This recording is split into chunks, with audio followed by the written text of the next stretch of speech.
Kaseng nong rep senrop lang Riboy district kala penpawe ka jing sokhya ka bajor halo ka jing kuman jong sarkar ban phai kamat no shek jing jong ki patba ka jala khamtam hadien balami shibun ki jing ki na ka benta bandawa penlong an ya ka village administration bill jong ka ki HDC kala penpaw ru baka ai ka jing kershan barat ba ayo ba adelbert nongrom CM barim ka ki HDC halor ka jing sha than klemput sngi haringkat ki parlok ki ba kershan lang ya u ya kini kasur lapen pau pat ba ha kajing lang ka bakerpang jongka seng senrop lang bala pelong ha kasnong paham rio Riboy district bat ha kini kajing lang lapen mi lang ya kawi kasur pan a ya kajing ro ka bakrau ya kajing long senrang mensiam jong ba nongrom upadai ru nong mi khmat ka jela ubla shim ya kajing kit kli ban ya khun klem ri namar ka daw ba dawsan jong ka ri ba ka jai rio bat khamtam namar kajing bau pat ba umat na kapor sa kapor.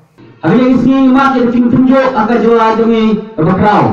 Untuk dia ini support lang bagi lapat hai bor. Jual demi dia tunggu. Harga bedai buat ini gaji siapa penduk. Bor jom tirang basnam. Dah belum.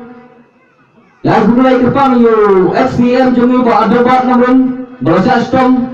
Nak bertahan siap tenang hari ini. Ni ada jaga jingki bok kedua nak kerteng jom kesen nomor 90 Riboy district. Baka sorgar kadai bantama iki an di balong tigna kenang kan wong berpensuk na bantang patba nong senang dungi di badan kam ya dijilang kam befer ya gaji kibok terwen na kamta ka jela saya kumune nong yam ubang mengingi kwelenti baka jela kan saya gune di sorumbat ya iba adabat nong XPM jongin apa district council iba long ku museum pat ilai trai rangka kan ceketon nam taban ye kun nam ta kali